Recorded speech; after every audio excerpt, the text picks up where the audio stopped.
po, maganda pong movie. Ayan. Hello. Nandito ako. Ayan, hello po. Hello po. Ayan, sige.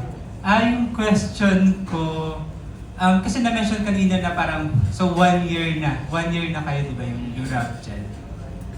Question ko, yung, kung magkaroon ng comparison, halimbawa, ano kayo nung si Robin tsaka si Angela nung wala pang rap gel, at saka ano kayo ngayon as Robin and Angela pero na bahagi na ng rap gel?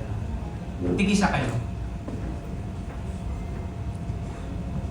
Si Angela Muji, before Rabjel, para siyang may sariling mundo. Kasi takot siya makisalamuha sa mga tao. Once nakapag-hide na siya sa lahat ng tao, magsosolo na siya. Wala na siyang ibang gagawin, kundi matulog, magbasa ng script, maghintay ng sequence niya. Tapos pagkatapos nun, magbababay siya sa lahat, uuwi na siya. Si Angela noon, takot makipag-friends. Takot sa mga tao. Pero si Angela, after Rabjel, eto na ako ngayon. I love speaking with people. I love getting to know them more. Nakikipag-bonding na ako. And mas na-appreciate ko na yung mga tao around me. Parang siya yung nag-bring out ng pagka-extrovert ko. Yeah. So si Robin yung parang nag-push sa'yo. Yes po. Okay. Ako naman po, si Robin before Rabjel. Siguro si Robin nung solo pa po. Makulit pa ako nun eh, bata pa po ako, di ba? Natututo pa. Kaya ngayon sigurong may Rabjel na, siguro mas matured na po ako ngayon. Mas nakakaintindi na po ako ng mga bagay-bagay. Yeah. Okay, salamat. Salamat po. Thank you. Okay, thank you so much. Ngayon naman pakinggan natin ito from Philippine star, none other than Dolly Ann Carvajal.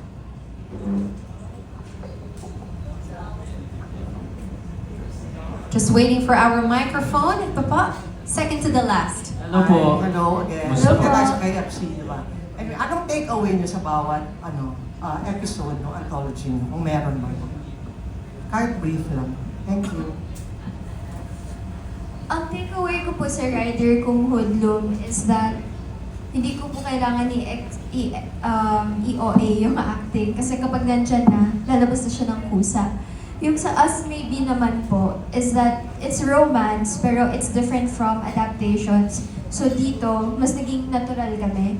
And then po, sa My CEO Thinks I'm a Robot is yung huwag masyadong mag-overthink para hindi ko dapat pinapangunahan ng kaba. Para mas relaxed ako, mas nafe-feel ko yung eksena. Yun po. Ako naman po, ang takeaway ko sa ang rider kong Hoodlum, siguro ito na po yung pinakapagod ako na shoot. Kasi 2 days siya, tapos halos puro tracking. Naka po ako, kolong-kolong.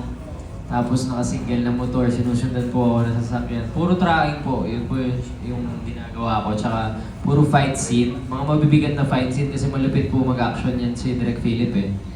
So parang, ito po yung pinakapagod ako.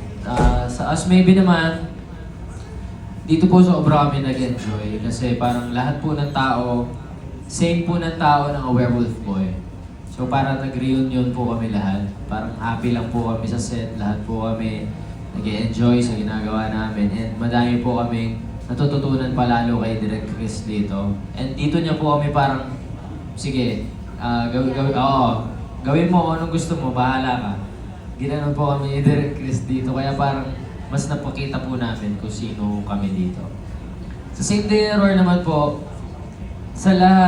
ito po yung pinaka tawan-tawa ako na sinut ko. Sa totoo lang. Kasi si Kuya Gerald po, sobrang humble na tao. Diba? Sinasabi ko nga po sa kanya, Kuya Je, sobrang dami mong mukha sa Netflix. Parang ikaw na yung pinakamaraming mukha na Pinoy sa Netflix. Kaya sobrang saya ko na nakasama kita dito, na dati nag-extra ako dun sa Instant Daddy, pero naaalala mo pa rin ako ngayon. And kuya, tinandaan ko yung mga tips mo sa akin, and tatandaan ko pa rin yung mga ituturo mo sa akin ngayon. Sinakap ko po siya pagtapos ng taping, sabi ko, Kuya, maraming salamat sa pagtanggap mo sa project na to. Yun po. you. Thank you, Congrats. Thank you po. Okay, thank you so much. And last but not least, we have back to our content creators, Cine Geeks Podcast. Hi, hello, Peter pa. Hello po. Hi, good afternoon. I'm Roy from the Cine Geeks.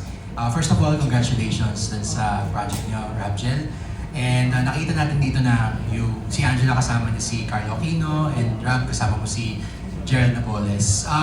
Kung mabibigyan ng chance, hopefully, na magkaroon ng second season, itong anthology series niyo, sino pang veteran actor ang gusto niyong makasabayan in terms of parang gusto niyong matuto from them or gusto niyong parang matest yung acting na skill niyo? Sino yung gusto niyo maka-eksena na dream partner?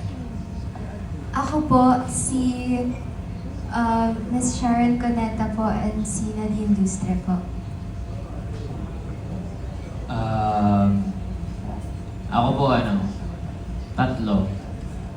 Si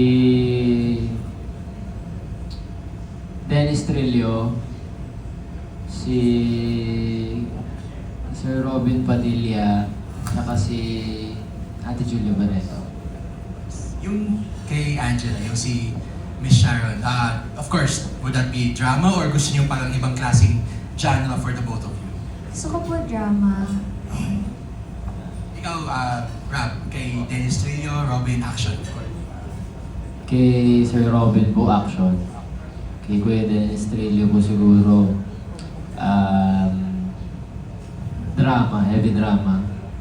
Kay Ate Julia rom-com. Yun. Salamat po. Thank you very much, pa. Thank you po. Alright, noted on that wish list. Manifest lang natin yan. Okay, so that concludes our press conference. But I will let Rapgel promote, of course, your anthology. At ano pa ang mga aabangan sa inyo sa susunod na mga linggo? Hello po everyone. Gusto lang po namin kayong i-invite. Napanoorin po ang aming Viva One Originals Rapgel Anthology. This May 15 na po ang first episode natin. And ang Dating Alice Perez, aka STP Season 2, this June 12. Opo. Yun po. Tsaka A Werewolf Boy po, nasa Vivo One Plus na. Pwede niyo na po Yes. siya mapanood sa Vivo One Plus. And sa June 6 po, meron kami ulit the next fan takeover concert. Repeat. Repeat. Yes. Yun, repeat. Yun po. Sana po makita po namin kayo ulit doon. And excited na po kami na mapanood niyo tong anthology namin kasi binigay po talaga namin yung best namin dito. Sana po supportahan niyo kami. Maraming salamat po sa pagpunta niyo dito. Yan po. Thank you po. Alright, maraming salamat. Palakpakan natin.